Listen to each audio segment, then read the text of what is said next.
Well, hello everyone, and welcome to Thursday's edition of Defining Moments. I'm your host, Larry Nixon. I'm so delighted that you've joined us. I know that there are other things that you could be doing and other places that you could be, but the fact that you land here every Thursday for 60 minutes, thank you for allowing me to come into your place wherever you are. I know that we have many that stream us, some come back and look at the podcast, the archives, and also, there are those of you who listen to us as you move around the city, the metropolitan city of Jackson, Mississippi.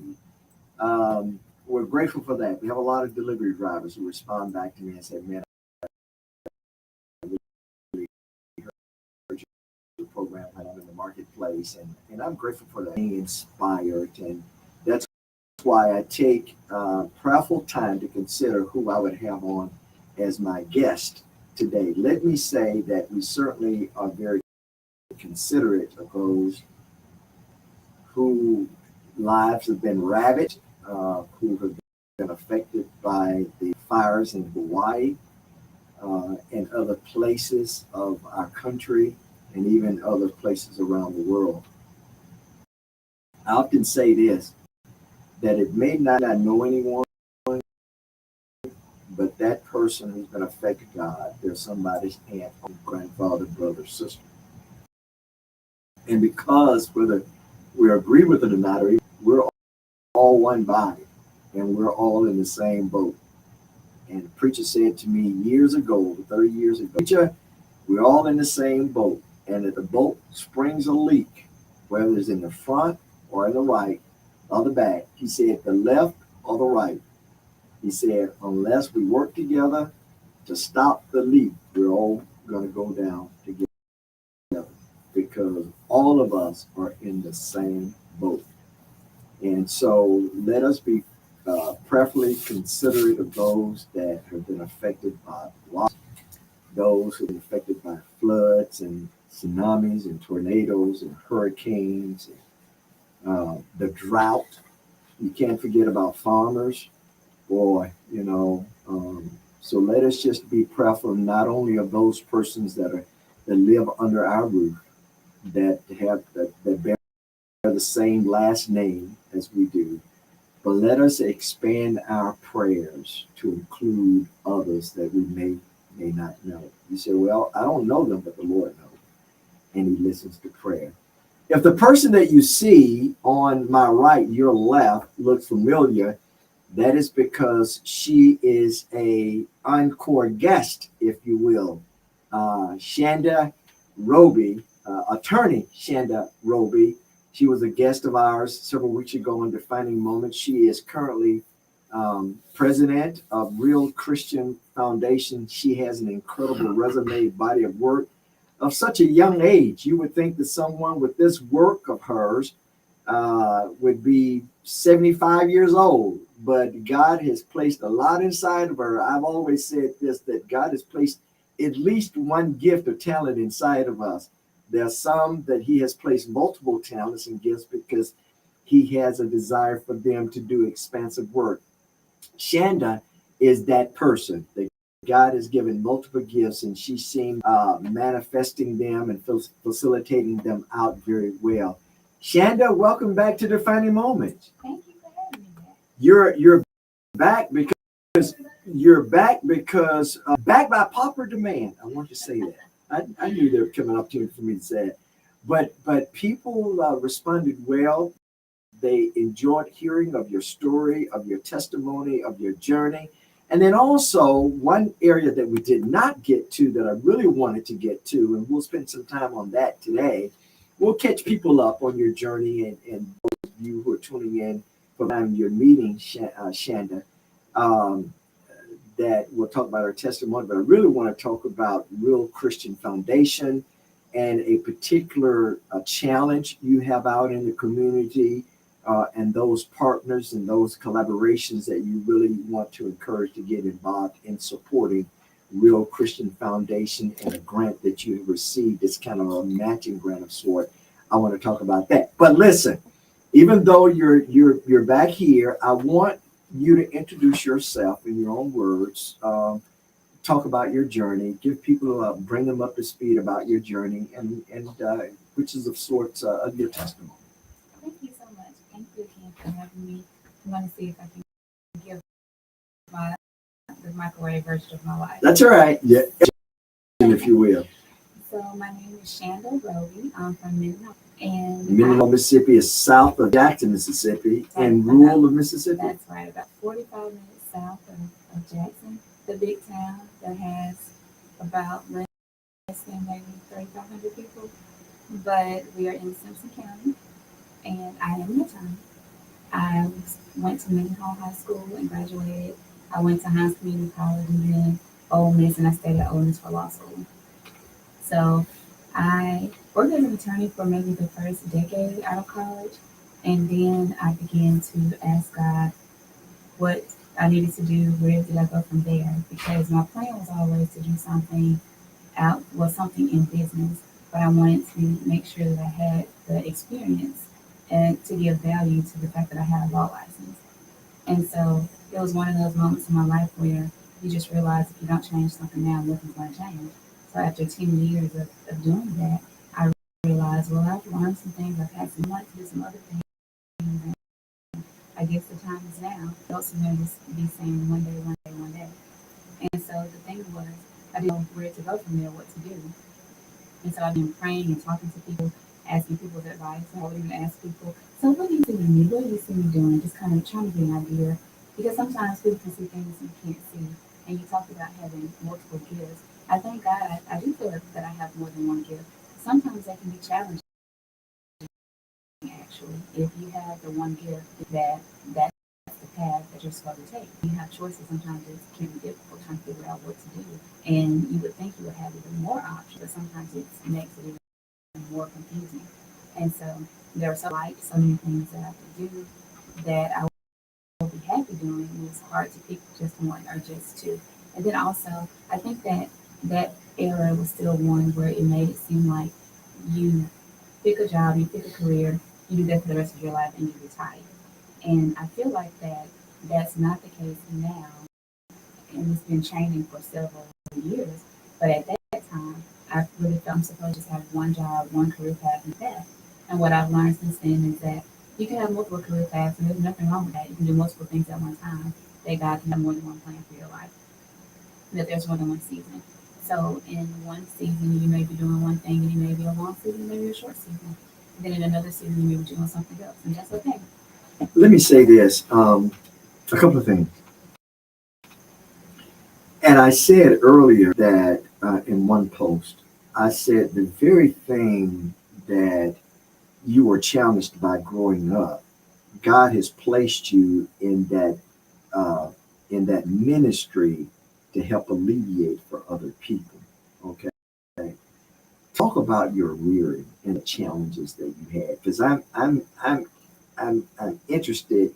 How do you move from a community that you have many challenges, social challenges, financial challenges, educational challenges, and then you choose to go um, to law school? How do you go from that to say I want to go to law school Well, when in fact sometimes the very thing that you want to become, you don't have a picture of it in your life or around yeah, so honest, I didn't really feel like I did not have things, although maybe I didn't. My family definitely wasn't rich, but we always seemed to have what we needed.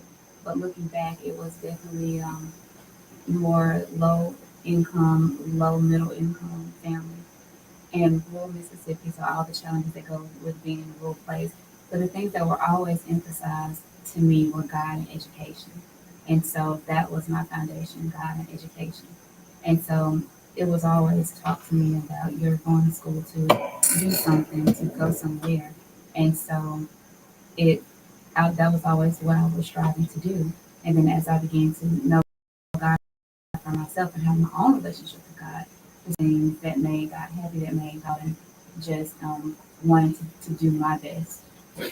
So it's interesting that you said make God happy, make God proud. You can't do anything to make him prouder or happier than he already is of you.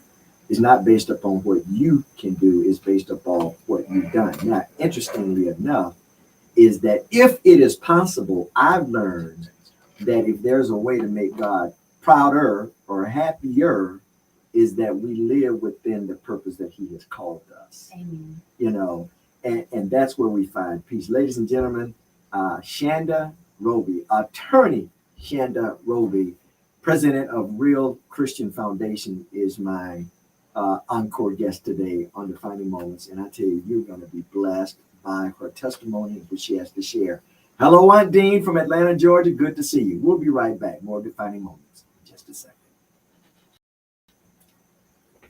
So then when you say, I realized that I need to, so how do you go from I'm growing up in an environment, now I want to go to law school? How do you make that? Because now that becomes a defining moment. Yeah, so for me, I love school. Like I said earlier, education and God were the foundations. Those were the things that were emphasized on my family. So it helped that I really did like school. And I don't know if it was maybe the people around me. It's kind of like they tell you read to a child when a child is growing up. And so then when they get older, they like to read, or at the very least, they can read well, even if it's not something they just love to do. So education was something that was emphasized a lot. So whether that played a part in it, or if it was more so my personality, I'm not sure. But I did like and enjoy school. But as I began to think about what I would do, I've always followed things I was passionate about. And so I thank God for that. It never was for me something about, oh, I'm going to do this because I can get a lot of money, or even though you want those things. But I always tried to do things that I enjoy because I thought it was important to enjoy my life. And then you hear people talk about, well, if you love doing it, you'll never work a day, which is not exactly true. But so I began to think about what I wanted to do. I really had no idea. I knew that I was going to go to college. At least that was the plan, because that's what my family talked about. And so just trying to figure out what I would do as far as college. I actually literally got an encyclopedia and I started looking up different things that I was interested in. And I'm not sure, I think maybe I started out with modeling, fashion, and from there it got to marketing, and from there advertising. So advertising was the thing I went to school for. And so You shared that on the last program and that you were actually interviewed by a significant advertising agency. yes, that was during the period when I was trying to figure out, what do I go from being an attorney for the past decade to actually getting more into business or using one of my other degrees. But when I decided that I wanted to go to school for marketing, Ole Miss had the best journalism program in Mississippi. At that time, I was already convicted to stay in Mississippi because I wanted to give back to the state. And that's how I ended up going to school at Ole Miss, because my family, no one in my immediate family had gone to college. And so I ended up going to Hines first and then going to Ole Miss based on the resources we had and what I knew.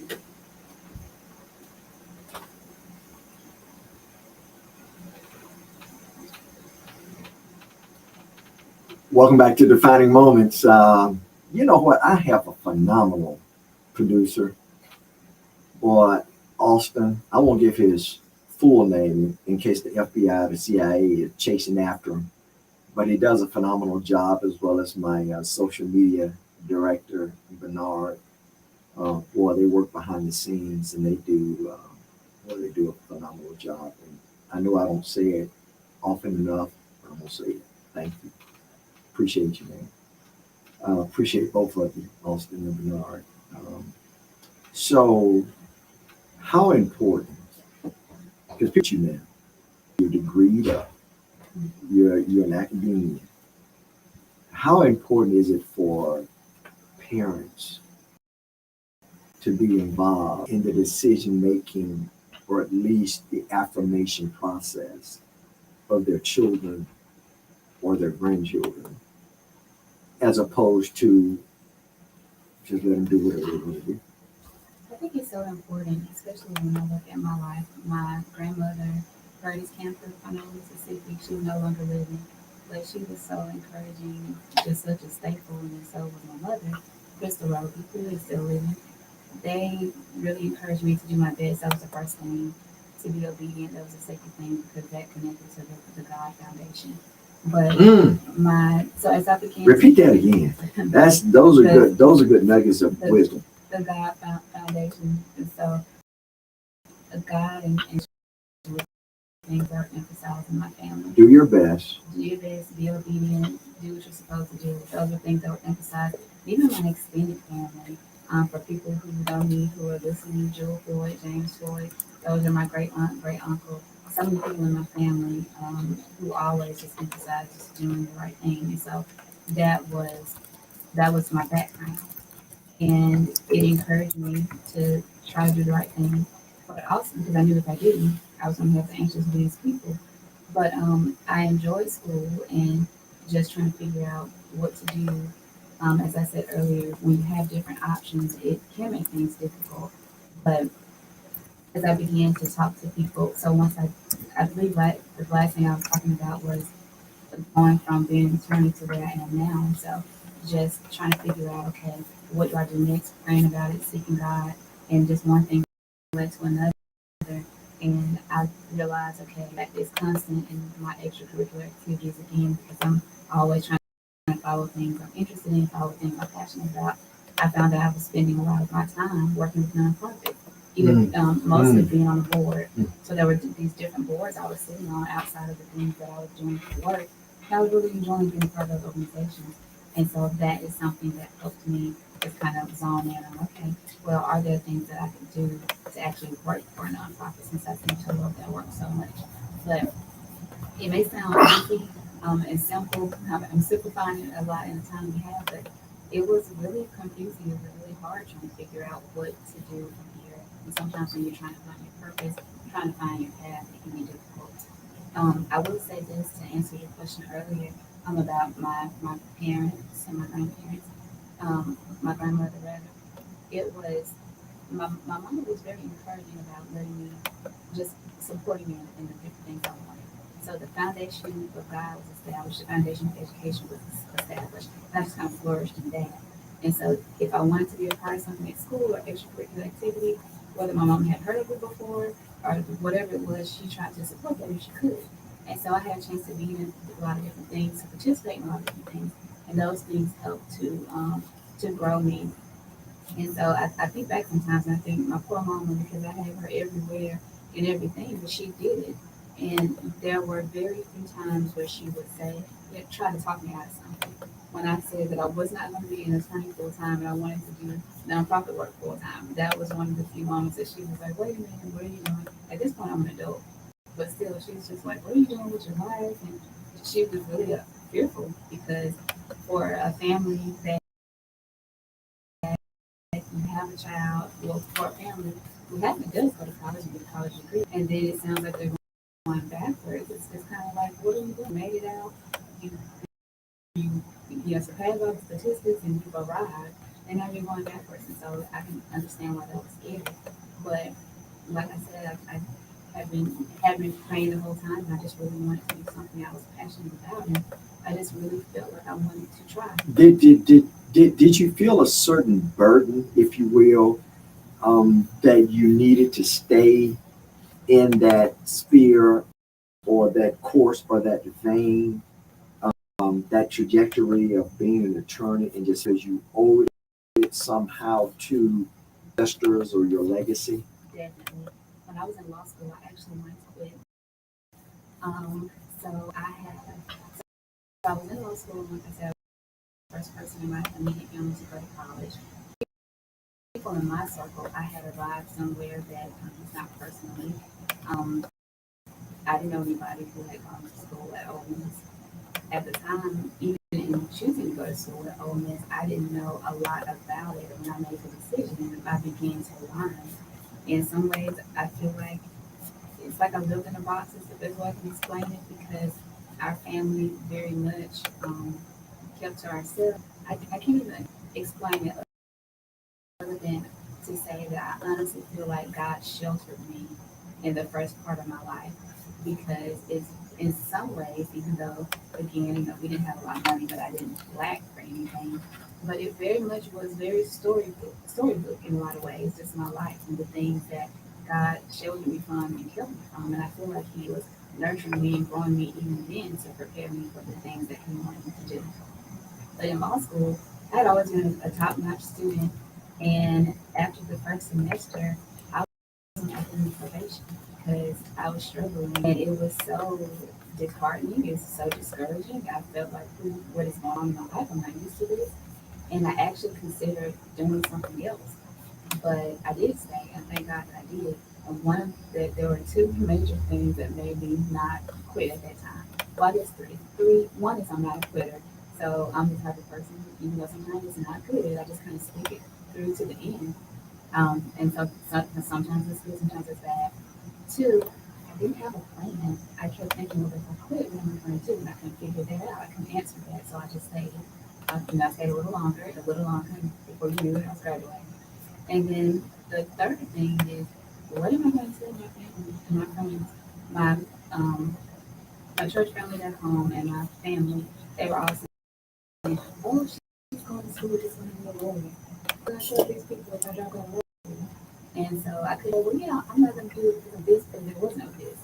And so those things, having to go back home and face who was so proud and everybody so encouraging to tell me, well, I'm not going to be in the firm anymore. I'm going to do this now. They didn't feel courageous enough to do that, so I just stayed where I was. So for those persons that are watching, what would you tell them?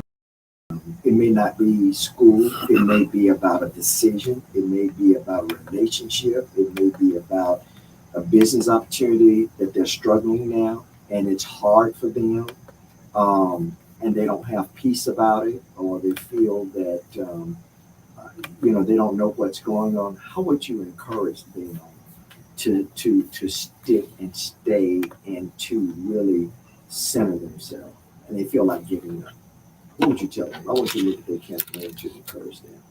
Well, I would definitely say to, first of all, you have to have a strong relationship with God. You have to know who God is and who God says you are and who you are in Him. So if you know who you are and you know whose you are, then that makes a big difference.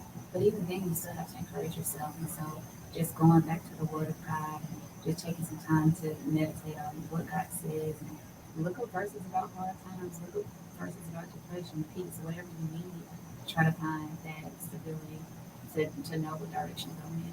And if you feel like you really are following God, then I strongly believe, based on my experiences, that even if you get off track, He'll still bring you back around to where you're supposed to be. That doesn't mean you may not have to walk through some ditches or some other things, but once you get back on it, you will eventually get back on the path. And so that's what we have to trust with God, is that if we're truly seeking Him, He's going to lead us in the right way. Sometimes it's clearer than others, and sometimes we can hear Him better than others. But if we just are obedient and just keep seeking Him, even when we mess up, He will get us back on the right path. I have found that your greatest peace is when you live within the purpose that God created you for. Amen. That's where you'll find the greatest peace. It won't be a bundle wheelbarrow full of money. Your peace won't be there. Your peace won't be buying, more homes and travel. That's not peace. Your greatest peace will be when you live and you pursue the purpose that God created you. You may not have a lot of money. You may not have a lot of assets. But let me tell you something. You'll have peace in your heart because you know that you're in the will of God. Two-part question.